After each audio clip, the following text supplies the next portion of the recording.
This podcast is sponsored by nobody.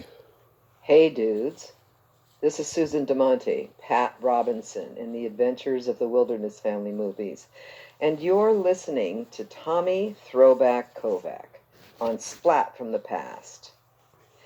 Well, listen all the way to the end, because since I'm Italian, Tommy wants to know if my toes smell like sweet grapes of wine. Well, it's none of his business. Enjoy. Hey dudes, welcome to Splat from the Past, the only 80s themed horror and sci fi show where things can get totally radical. Now, I am so excited for today's show because I will be welcoming the gorgeous, the talented, the all around beautiful person, Meg Register. Meg, of course, was the lead in the Giallo underrated classic Demonia. And if you don't know what Giallo is, it is Italian horror.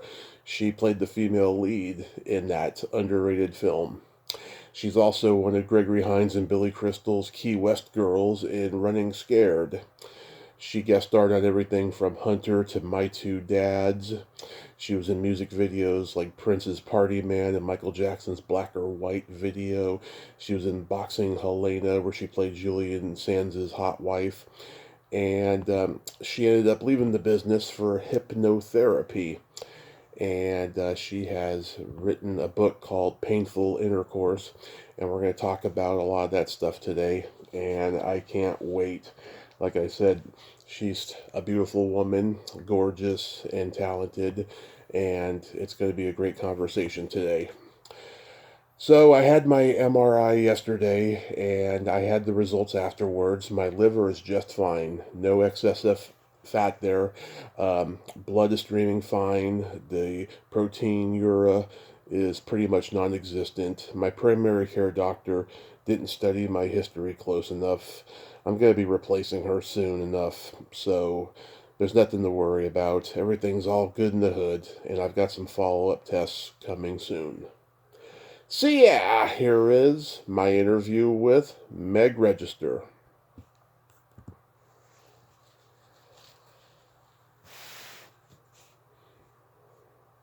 So, going back in time, did you gravitate toward acting early on in your childhood? Well, my father was a director and producer and a writer, and when I was born, we lived in Norfolk, Virginia, where he did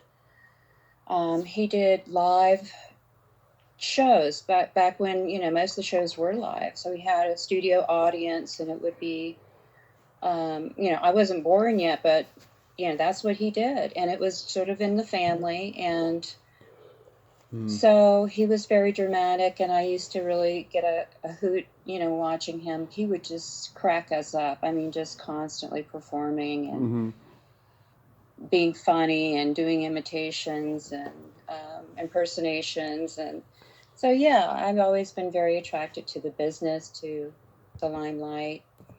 Um, so, really, I was very shy actually, and I got into acting because I really wanted to work on my confidence. Mm-hmm. And that was really putting yourself under the microscope when you're working in, especially in a class like a Meisner technique, Mm-hmm. where you have you know immediate feedback from your teacher, how you're doing, whatever. I finally got comfortable enough to perform, but it was just a whole different experience, really, going out on interviews, auditioning and seeing all the competition. And Mm-hmm. so, yeah, you have to get a thick skin. And I was a model before I was an actress. I was discovered in Washington, D.C. Mm-hmm. My godfather took me in. He didn't tell me what it was for, but it was the Ford Modeling Agency. They were scouting. They were looking for two girls from the East Coast. And when I walked in, I didn't really know what. I thought I was just on an audition with him because he was a narrator, like a Mm-hmm. voiceover Yeah. narrator. And I just thought I was there. Sometimes I would accompany him to his gigs. And this woman was sitting there. It was Sue Charney, who was Eileen Ford's right hand gal. Mm-hmm. And she just said, can you just walk down to the end of the hall, turn around, and come back? And I just thought that this was just so strange. I didn't know what I was there for. I didn't know she was, hunting me. Yeah. So I walked down the hall, turned around, and she said, oh, thank you very much. Next thing I know, I was offered a 10-year modeling contract with Ford Models in New York, and I was only 14. So my parents, my mom and my godfather drove me up to New York City, dropped me off at the Ford Modeling Agency, and left me there. Wow. Yeah, that would never happen today. Yeah, I don't know what's worse, that or entering beauty pageants early on. you know? Yeah, I mean, it was one of those things where my mom and my godfather knew that it was like a once-in-a-lifetime opportunity. Mm-hmm. And, I'm not from a rich family. My mother supported us, family of six, selling shoes, So I saw how hard she struggled, and I knew that this was an incredible opportunity, and she did too. And so did my godfather. So they just instilled in me, that, you can do this. You're fine. I was very mature for my age, and I really did want to model. And so I stayed for 3 months in New York City with Eileen Ford, and they tried to set me up on dates with all these older, rich, famous men. Mm-hmm. And it was uncomfortable, Yeah. to say the least, being only 14. But I looked basically like I do today. I mean, I was 5'8" and 120 pounds, which they always told me I was 10 pounds overweight. Yeah. They always do that, don't they? Yeah. Yeah, I mean, they made me so paranoid about my weight. I wouldn't eat in front of anybody. I mean, I developed a psychosis about, an eating disorder where I would starve for days. Mm-hmm. And then, of course, you binge like crazy because you can't sustain that.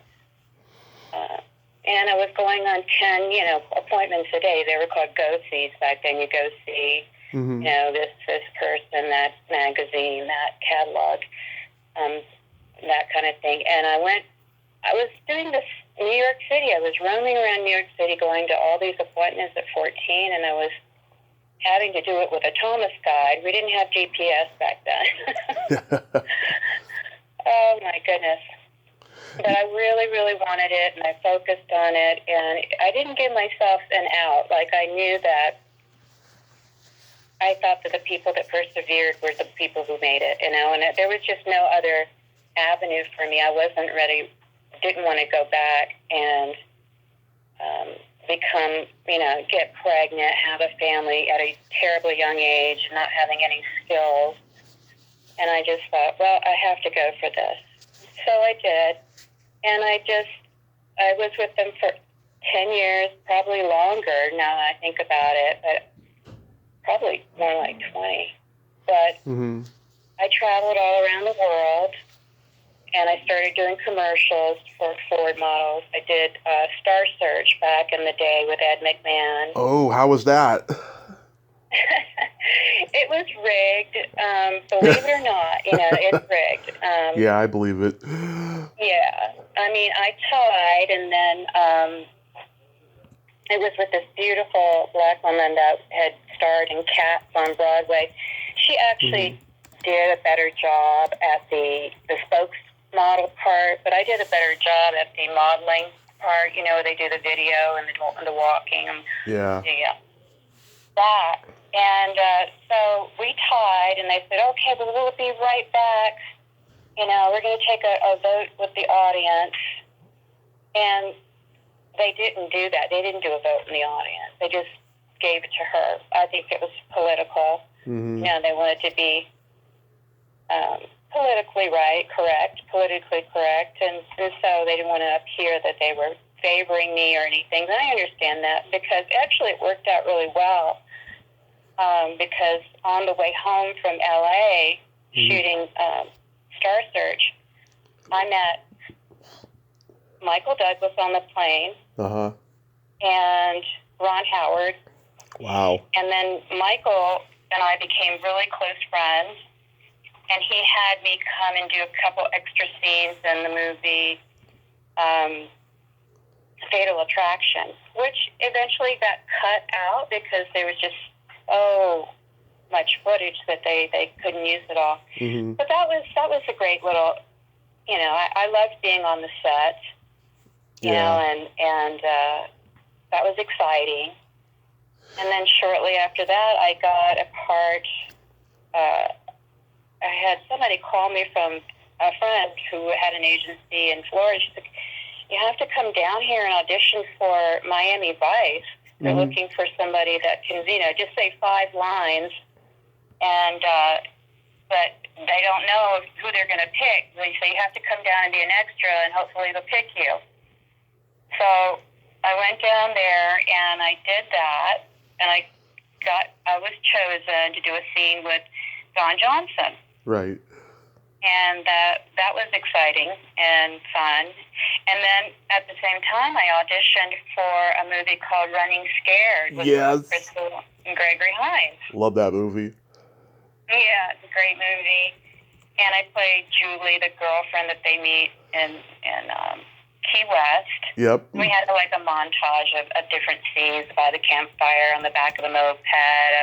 I was serving drinks on the boat. Yeah. And then it was a blast. Those guys were great. Oh, now on that boat, by the way, everybody who was standing on the boat, the water, you could see us. We were like being bounced around, and we had to stay on that boat for about 3 hours, and everybody was throwing up over the side, and then coming back to do their lines.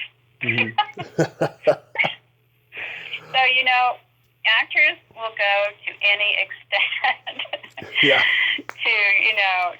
do their job, to play their role. It's like you're lucky getting it in the first place. It's going to be like hell or high water if you're going to be, somehow you're going to default and you have to not get to do it, right? Right. I love that movie, and yeah, those Key West scenes are great. How was working with Billy Crystal and Gregory Hines overall? Oh, great! They're fantastic. They were so funny. Mm-hmm. Gregory was such a flirt, and then I just fell in love with Billy because he was so sweet and so charming and funny. Yeah. I mean, he's so charismatic. Yep. But together they did a great job together, and I really enjoyed it. Julie, I come from a planet far, far away. Yep. Love that. Did Gregory do any tap dancing on set? I don't think I saw him do any tap dancing on set. No. Yeah. Peter Hines. We were all tap dancing anyway. We were tap dancing to please the crowd, to please the director, to please everybody. I mean, they had me sitting for such a little part, Mm-hmm. I was sitting in my trailer for days. Yeah. Just waiting to go on, and that's the business. That's the business. If you're not like the star of the show and you're in every scene almost, then you're waiting to go on. They got to fit you in where they can. So it's like hurry up and wait all the time. Right. Yeah. Peter Hyams also directed. I mean, he's a very underrated director. I think he gets a lot of flack for his use of natural lighting in movie scenes. But I think when he passes away, he's going to be looked at as a true original and pioneer of it. Oh yeah. Yeah, definitely. Didn't he do Space Odyssey? He did 2010, the year we make contact, and what was the other one? He did one with Telly Savalas and Elliot Gould that was like a huge flop in the late 70s. It was a space movie. Yeah, but he did those, and yeah, he's done a lot of good stuff. I remember in 1989 we had a huge earthquake in San Francisco, and our power went out, our TVs went out, and then we got this small portable TV, and the only things that we got to see that night were Running Scared and Billy Crystal's Moscow comedy special. Oh, oh my gosh, that's hilarious. Yeah, And you mentioned that earthquake in 1989. yeah. I happened to be in Saigon, Oh, wow. Vietnam. At the time, this is a bizarre story. Mm-hmm. Sam Bottoms was the director, Mm-hmm. and they chose me pretty much off of my headshot and resume, and they had me starring in it, and I was supposed to play an American Vietnamese, half American, half Vietnamese Right. woman. And I had to wear a black wig, and we did my makeup very, Asian. And can you believe it? That's what I did. Wow, yeah. And when I got there, Mm-hmm. Unfortunately, the stunt director fell through the roof of the building. The buildings there are so shoddy, and they're very, like, tin cans, really. Mm-hmm. So he actually fell, and he died. Wow. So that jinxed the entire film. I only got to do that one scene or one or two scenes, and then we had to halt production because it was just chaos because of what happened. But that was supposed to be the trailer, so the movie actually never got done. It was called An American in Saigon. Crazy. So that was pretty bizarre. But interestingly enough, I was very into metaphysics at the time, and also meditation and lucid dreaming, where you program your dreams, where you can go in and you can speak to the different aspects of your dream. If there's like something scary, you can turn around in your dream. I know I'm dreaming right now, but I'm lucid dreaming, so I can talk to this character here in my dreams. I mean, I even ask it, what are you doing? Why are you here? What are you trying to tell me? Mm-hmm. And you can have a conversation like that. So it's really amazing. Lucid dreaming, you should look into it if you haven't explored that. But since I had 2 weeks sitting around waiting in Saigon, Vietnam, I decided I would go out one day, and I really wanted to go to Bangkok, Thailand. So I thought, well, maybe I can find a way to reroute this ticket or something. So when you're doing a lot of meditation, and you understand the law of cause and effect and law of attraction, all you really have to do is just keep thinking about how it would feel to be in Thailand, Mm-hmm. touring around, have the feeling tone of, I'm already there. Right. But I had no money at the time, no money to pay for another ticket. It was a round-trip ticket from Vietnam back to LA. But I was walking down the street one day, and this young woman came up to me, and she says, "Are you American?" I said, "Yes." She says, "Oh, really? Yeah, what are you doing now? Do a movie?" I said, "You know what? Gosh, I wish I could go to Thailand." I don't know why I just opened up and told her that. Uh-huh. But I did, and she says, "Come with me. I have a surprise for you."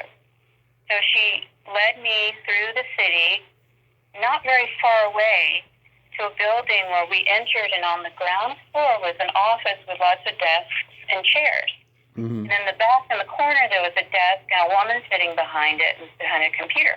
Mm-hmm. So she walked me up. She goes, "This is Meg. I want you to meet my aunt. She's the president of Vietnam Airways, Mm-hmm. and she's going to give you a ticket for free to go to Thailand." I mean, what are the odds of that happening? I know, right? it's destiny. It's kismet. It was incredible. I couldn't believe it. So she gave me the ticket to Thailand and then back to LA. Mm-hmm. I mean, it works. The law of attraction, it is very powerful if you understand the principles of it. But anyway, so I went back to the hotel. That night, the earthquake happened in LA, the one in 1989. Mm-hmm. And I heard on somebody's transistor radio down the hallway, LA is finished. It's completely demolished by this earthquake. They were sensationalizing it. but I didn't know any difference, and I couldn't call home, and I didn't have any way of verifying it. So I thought, oh my God, my house, my dog, my cats, my friends, the city I live in is gone. It's leveled. It's to the ground. So I was freaking out. And fortunately, that wasn't true. There was a lot of damage, but at least, it wasn't as bad as they said it was. But can you imagine? Yeah. Oh my God, that definitely is fate. How was guest starring on Hunter? Fred was fantastic. James Whitmore, the director, was the son of the famous, Whitmore, who was an actor. He was great. That was fantastic. And then Fred and he invited me out to the Golden Globes Award with him, and we attended that. So yeah, it was exciting. It was fun. The jogger finds your body, and he almost like takes your bra off, but then another jogger interrupts it. It's so creepy. It's so creepy. It is creepy, isn't it? It is. I know. You guest starred on My Two Dads. You played Paul Reiser's date during the whole confusion of Amy Hathaway's crush on Reiser. Right. Yeah, was that fun? Yeah. Well, Paul Reiser is just a sweetheart, The director was really, really, he was really, I don't know, he seemed like he was just completely stressed out and maybe even just high on something, but he was very erratic and very kind of rude. And he really intimidated me, and then Paul stepped in and he said, hey man, give her a break, Yeah. So I really appreciate that. I can imagine him saying that too. Hey man, give her a break, okay? This is her first day on the job. Exactly. Yeah. Wow. Sorry you had that experience though with a director like that. You did a pilot called Protect and Surf. Yeah, that didn't really get to be aired. I don't think we did this. We just did. I've never seen it actually. Me neither. It sounds like a precursor to Baywatch with a little bit of Acapulco Heat mixed in. Yeah, that's true. It's got a great cast though. Billy Zabka, Kamala Lopez, Thomas Hayden Church. Wow. Yeah. Wow. You played John Schneider's wife who gets shot at the airport in Ministry of Vengeance. Yeah, John Schneider. Yeah, that was fun. He's great. I remember he invited me out to Disneyland after that. He was doing some kind of a appearance there, but he sent a limousine to pick me up, to bring me out there so we could spend some time together. The problem was that I really liked him, and he was a great guy and everything, and he really liked me, and he kept calling and asking me out, but I was already in a relationship. And I was like, I can't do this. Yeah. That is such a compliment, Well, yeah, I took it as a compliment, and I thought, at least we would be friends. Yeah, I mean, he was... Sometimes I think back and I go, God, maybe I did screw that up. How do you get... It's common. It's not uncommon that, people date each other on the set. That's how you meet. And, you have this common bond of love of acting, and it does create a rapport, a certain kind of rapport. Right. It can be very intimate, especially when you have to kiss somebody or you have to, hold hands or hug them or be very close to them. Mm-hmm. You find out that there's chemistry there. But the only guy I really dated for a while was Pierce Brosnan. It was after his wife died. Oh. We did a couple of commercials together. Mm-hmm. It was like for a Japanese cigarette commercial. I have no idea. I never saw it, but I did two of those with him. Interesting. And when I first met him, his wife was really, really sick. And, she was almost, I think she was going to die in a few weeks after that. And then we had another commercial, and that had already happened. It had been like a year later. We started dating, and, Pierce was such a sweetheart. Yeah. Oh, wow. I did. And I remember he had, I remember his children, and, his daughter eventually died of the same thing that his wife had. It was cervical cancer. Can you believe that? God, that is awful. Then his son had addiction problems, and he died. I don't think there's any left. There might be one other one, but I'm not sure. But can you imagine? I mean, his whole family basically died. That's like Paul McCartney losing his mom to breast cancer, and then his wife died of it too. It's strange how that happens. Was that during his Remington Steele days? That was during his James Bond days. I think that's right. Yeah. In the 90s. Definitely after Remington Steele. Wow. So how do you get cast in Demonia? Oh, Demonia. That was another fluky kind of thing where I was chosen by the director, and from my headshot, from my resume, I mean, this is pretty much unheard of. He was from Italy. And I was like, okay, I'll do it, sure. And it was like the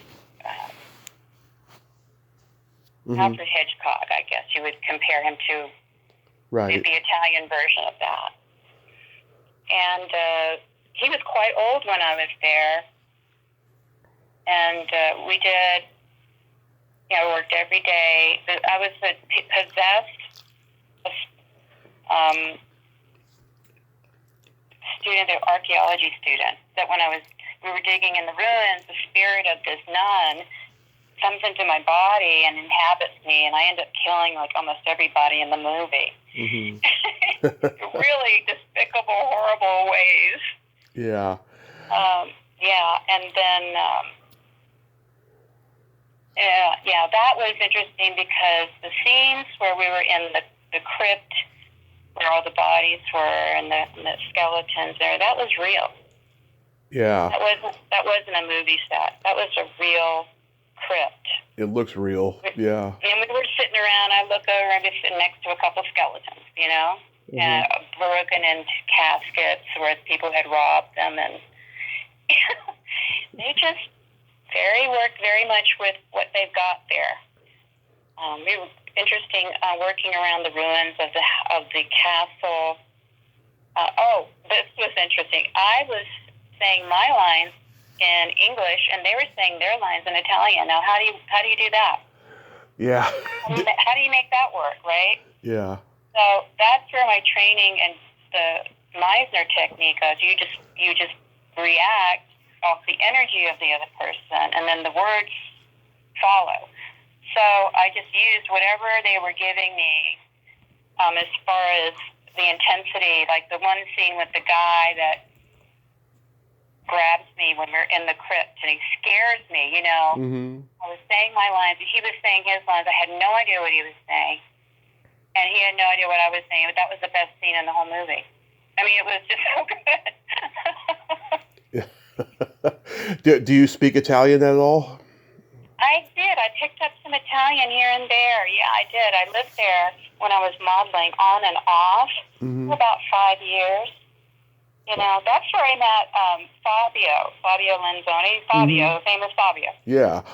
My boyfriend was a bodybuilder, and he traveled with me sometimes, and he was there with me in Italy for a couple of years.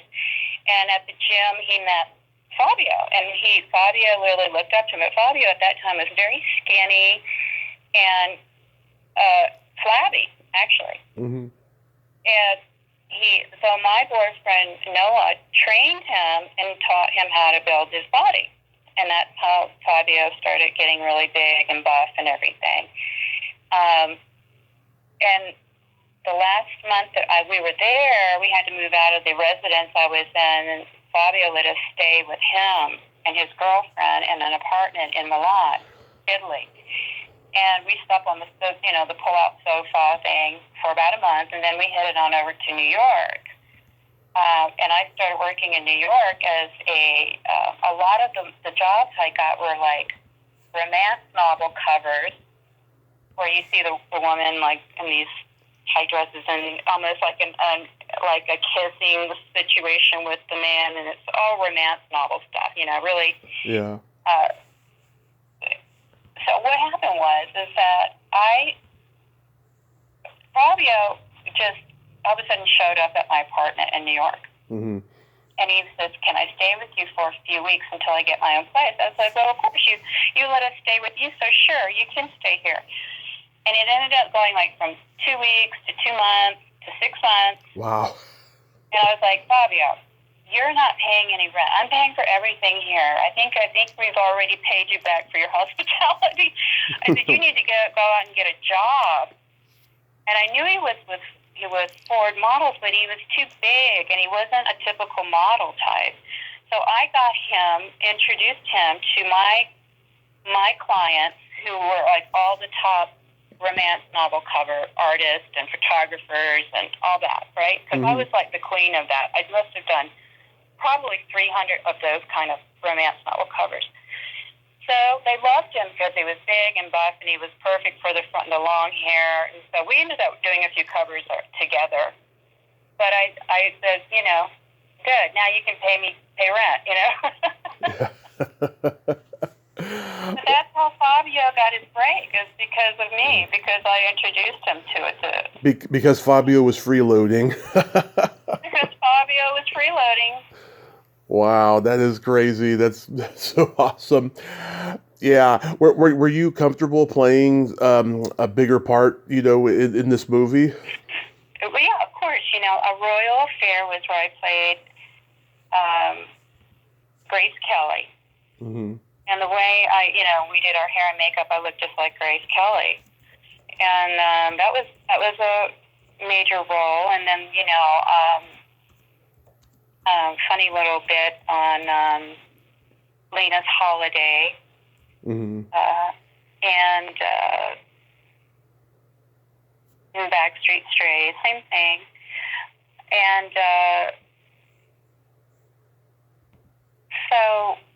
and I wanted to mention a couple other kind of off the main track of acting was I did a lot of music videos. Oh, yes, I want to bring up the music videos. You were in Blue Murder's Jelly Roll video, right? Yep, with John Sykes from Blue Murder and Thin Lizzy. And Carmine Appice. Yeah, and Carmine. And then Black and White with Michael Jackson, where the faces morph. Yeah, the blonde guy turns into you, and you turn into the African American girl with the frizzy hair, which ends the video. John Landis was the director. Mm-hmm. Yeah. I remember, that day when I got the part, it was another kind of fluky thing, because I got the call late, and I couldn't make it at that time. But I tried to get there as soon as I could, and they were already breaking down, like, the lights and everything, like, closing up the casting. And I walk in, I was like, "Oh my God, I missed it. Oh no." And they said, "You know what? Come on, we'll let you in, and you can do it." So they were really nice. Mm-hmm. And they had me do the dancing and the singing, Black and White. Yeah. And I left, and I ended up, it was like 800 girls for that part. So I got the part, showed up to work. I was the last one to be shot that day. Yeah. I had a terrible urinary tract infection. Mm-hmm. And I was in so much pain. And I wanted to go home, and I wanted to go to the doctor and get some antibiotics or something. But I was in such pain, and but I wouldn't let myself give in. I was not going to leave that studio. It was just like that boat thing where you're throwing up. You're just going to stay. You're going to make it work. The extent that we actresses will go, right? Yeah. And I stayed there, and I was in so much pain. I finally got to do my part. you know, and I left and went immediately to the emergency room where I had to get Oh an my, antibiotic. oh my God! Next time I watch that, I'm gonna say I know what was going on in that moment. You never know. I know an actress. She was on an airplane to go film a movie, and she ate some shrimp and got food poisoning, and she had to film that night her scene. And when I watched it again later, I could kind of see she's kind of doing the duty dance a little bit. She's moving side to side. Oh, oh my gosh, no. Yeah, it's interesting how the behind the scenes stories, can interject with what's going on screen. You know what I mean? Oh yeah, yeah, yeah. And I worked with Great White. Mm-hmm. Mr. Bones was the name of it. Yeah. Mr. Bones with Great White. Oh yeah, I love that Isn't video. the band that what? I love that video. I love Great White. Mhm. Isn't Great White the band that went up in flames at that concert? Yes, indeed. And we just lost Jack Russell, and I saw them in 2016 with the new guy, and they did good with it, but it's not the same without Jack. Was Jack the guy with the blonde frizzy hair, the lead singer? Yes, the lead singer. Yeah. How did he die? I don't know how he died, but apparently he was sick for a while. Oh, okay, got it. Wow, yeah, the Mr. Bone video, that's a good one. And you also were in the Prince video for like Party Man, right? Yeah, I was the girl running up the stairs, smoking a cigarette, and then I kissed him. Yeah. That must have been a great kiss, great moment for you. He's a real prince. I mean, he's really a prince. Yeah. Did he talk to you when the cameras weren't rolling? He pretty much stayed to himself. I mean, he was friendly. He's a little guy. Yeah. I towered over him. Yeah. But no, he was just a joy to be near. I mean, he's such a legend. He's just one of my favorites of all time. I mean, David Bowie was my favorite. Prince, loved Michael Jackson, and I mean, those were my three icons, and I got to work with all of them. So I consider myself very fortunate to have had that experience. And then I did another one. The one with David Bowie was called One Shot. Did you? Oh yeah, I know it. One Shot with David Bowie, and that was when he was with 10 Machine. Yeah. Yeah. God, that is just amazing. You got to work with your heroes that way. Yeah, I mean, Prince, he has the half Joker face. He called that character Gemini, which his birthday is the day after mine. I'm June 6th, and Prince was June 7th. Oh, okay, yeah. Right. How was making Boxing Helena? Okay. Boxing Helena. Okay, now, Sherilyn Fenn was the one that starred in it, but Yeah, I know her. Kim Basinger was supposed to play that. Mm-hmm. But Kim backed out of it, and then she was in this huge lawsuit with the director. Huh. Who was not a nice person, by the way. Very, very, very harsh and mean and rude. Mm-hmm. And I felt sorry for Kim, actually. But, so, yeah, that part, I played Marion Cavanaugh, Mm-hmm. the wife of this rich family, and then the son was Julian Sands, when he was a little boy and how he grew up, Mm-hmm. kind of like damaged because of whatever was going on with him and his mother. It was psychological trauma, manipulation, and stuff like that. So, yeah, that was interesting to work with. Julian Sands. Well, Julian Sands, yes, but also Sherilyn Fenn was amazing. She is. I've met her at two industry events, and I've interviewed her aunts, Susie Quattro, who played Leather Tuscadero in Happy Days. You know, she's a rock legend, and her aunt Patty, who was in a band with her sister when they were young. I've interviewed them all. They're very interesting. They're a very interesting family because each one's different than the last. I'll tell you. Mhm. Mhm. Yeah. And then Philippe Calan was the writer. He writes the weirdest, most disturbing psychological thrillers. And you have to watch that movie to the end. It's actually a really good movie. It is. Because you realize in the end that it was all a dream. Yeah, I know. It's just weird how, you know, the whole movie you're seeing all this random stuff, and then it ends up being a dream, and then you're like, okay, that makes sense, you know. Yeah, and Bill Paxton was in that. Oh, With me. brilliant actor. Yeah, yeah. Yeah. Still alive. I haven't seen anything of him lately. Bill Paxton died in 2017. Okay, that's what I thought. Yeah, that's a shame. Yeah, Julian Sands, he had a tragic ending. God, going missing and then being found. I mean, that's just awful. What happened? I didn't hear about that. About a year ago, yeah, it was reported that he went missing and he was gone for, God, maybe 2 months, and then his body was found.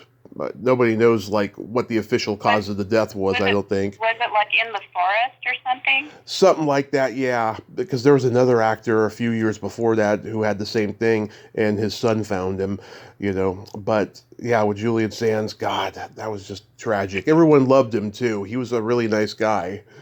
Mhm. Mhm. Yeah. So did you enjoy playing the hot wife as often as you did in movies? You gotta work with what you got. You know, you can't. Mm-hmm. I mean, that is fine. That's the first thing they noticed about me. You know, because I'm tall and I'm blonde. You know, Mm-hmm. you don't necessarily get to pick what characters you're going to play. Yeah. You just hope that, you know, you get something that's going to take you to the next level. And, you know, I never really got to any particular, you know, star quality type of experience or career. But I did enjoy playing small parts in a lot of different things. I did meet a lot of really interesting people. And now, you know, I got out of the industry, and I've been a full-time certified clinical hypnotherapist. Yeah, how did that start? Well, you know, like I said, I started in acting. I was trying to work on myself and my self-esteem and my confidence, and it was really not a great profession to work on those issues because you have so much rejection. You know, you get. You know, you go on 20 auditions, you might get one, maybe. It might be more like 40 auditions and you get something. It's very, very, very competitive. Mm-hmm. The fact that I was always able to work without like getting a second job or waitress job. I mean, I feel like I had a certain amount of success. You know what I'm saying? Yeah. It's just so difficult. The sustainability in this industry is really difficult. Yeah. But I did it for as long as I could, and I felt like my heart was leading me to something different where I could work on myself.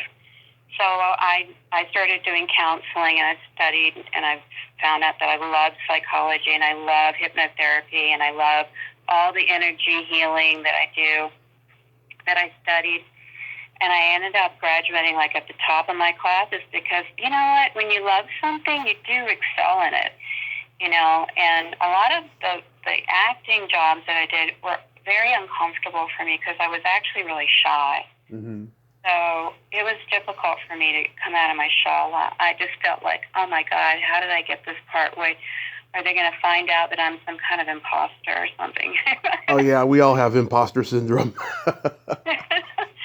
Like they're gonna hire me and say, oh, she's terrible, you know, just that. And I just, you know, kept getting little jobs, and so I stayed in it. But the hypnotherapy has been a godsend. I healed myself of like 40 years of migraines, Wow.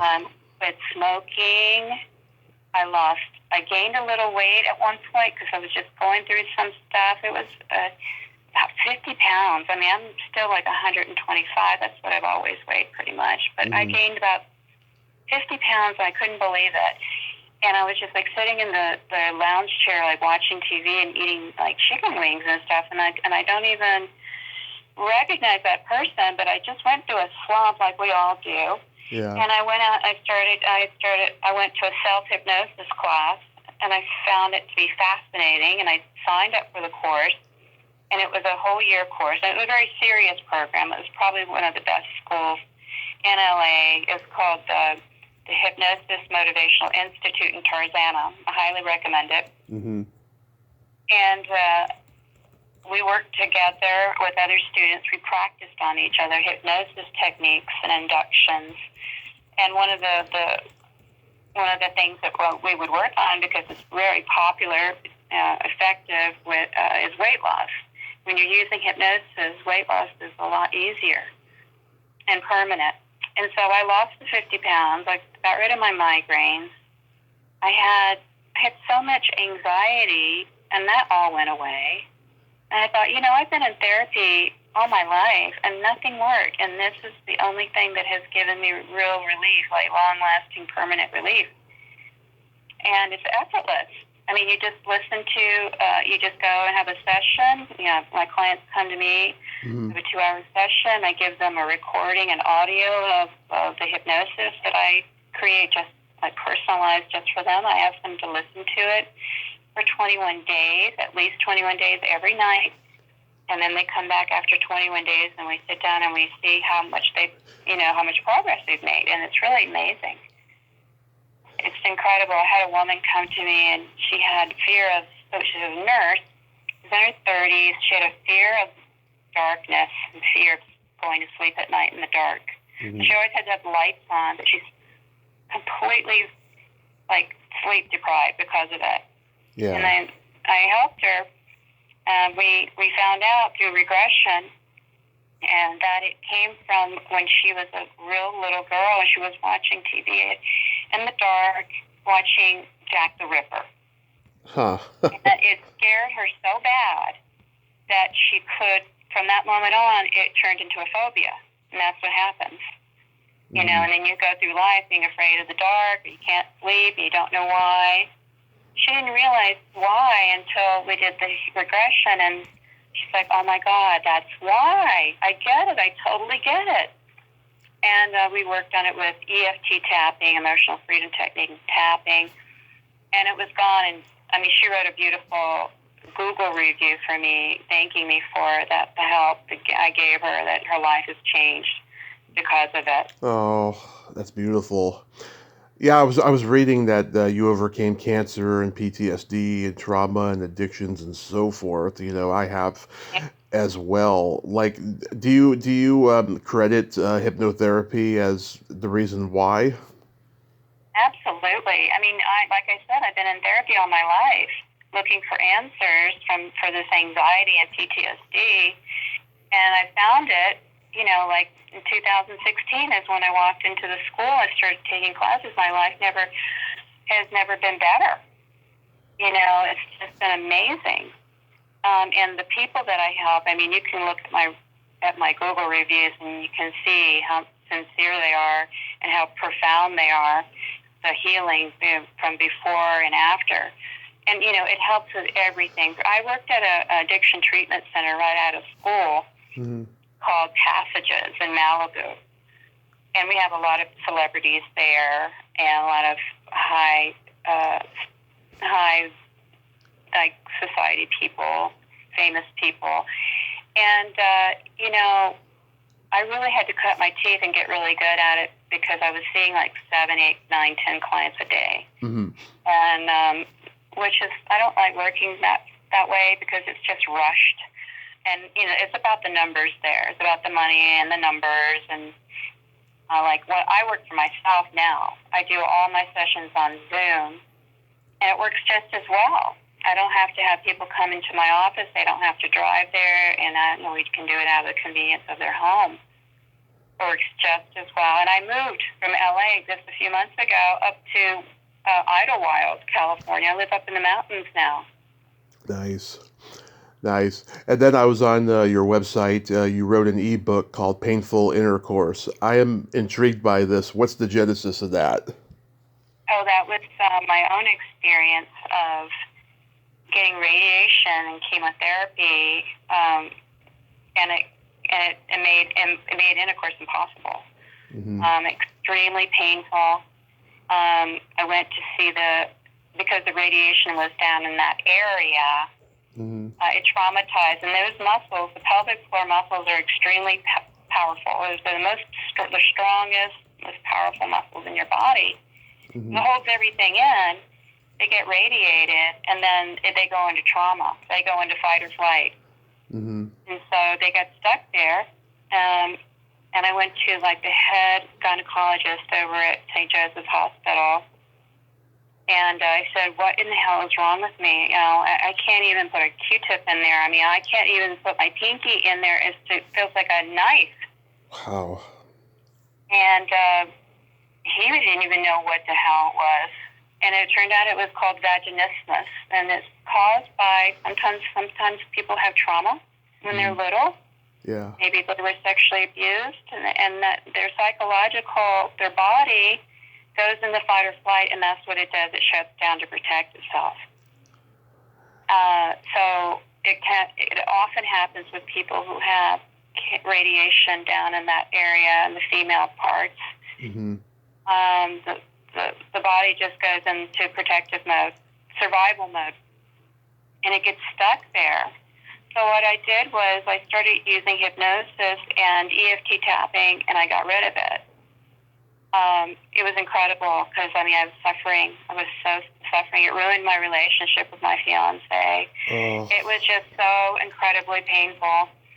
But I did survive the cancer, and I do owe a lot of that to hypnotherapy and tapping also. But I didn't shrink I shrunk the tumor 75% using hypnosis and tapping.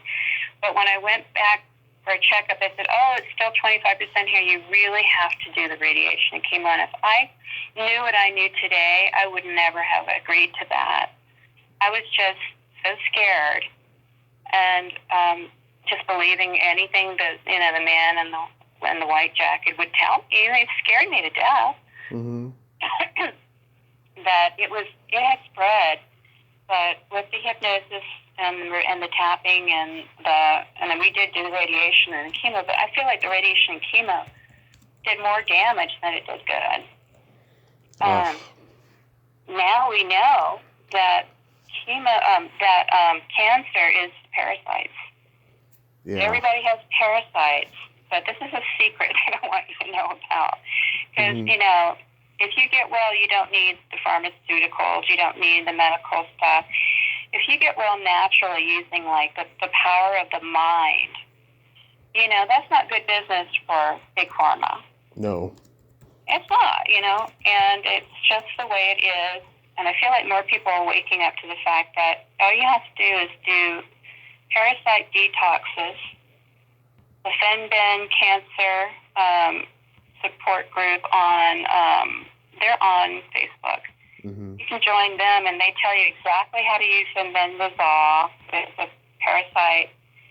It's a dog dewormer, and it works. It's completely safe. And I've been doing it every month for years after the cancer to keep it away. So you get all these parasites out of your colon, out of your body. You should do colonics along with it to make sure you're cleansing out all these. It's really disgusting how many parasites we have in our body. Yeah. And that's what causes cancer. That is cancer. That literally is cancer. Cancer is parasites. Hello? Mm-hmm. Yeah. I know that's a shock for somebody, but you ought to look into it. There's now, the censorship is lifted somewhat. You can find a lot more information about it. You can find fenbendazole groups on Telegram too. This is like we're helping each other, people helping people, because we're not getting the help we need from the medical industrial complex. Yeah. So do you have anything upcoming you'd like to mention? I do speaking engagements from time to time. You know, go to megregister.com. You can read all about like what I do as a healer. And then, but as acting is concerned, I really am not involved in the acting anymore. I love what I do so much, my hypnotherapy practice and energy healing, that takes all my time. Well, you did some great work, and you're still, making a difference in people's lives, and I think it's just so amazing. And I thank you so much for coming on today, Meg. This was fantastic. Tommy, it was a real pleasure to speak with you and your audience. I appreciate your kindness so much. My pleasure. You have yourself a happy holiday season and be safe. Okay, Tommy, you too. Take care. Bye-bye. Thank you. Bye-bye. Well, there you have it. Meg Register. Ain't she a sweetheart? Oh my God, what a great, passionate lady. I enjoyed talking to her so much. Now, if you want to know what happened there in the first 3 or 4 minutes, because her voice went from Facebook Messenger call to the landline, it's because Facebook Messenger call started cutting out, so we had to transfer to the phones. But hey, it was a solid interview. It was great. It was interesting. She had some great anecdotes, and I'm so glad we got to talk today. Well, until next time, this is Tommy Throwback Kovac saying, there's no shame in living in the past because the present sucks. Later, dudes.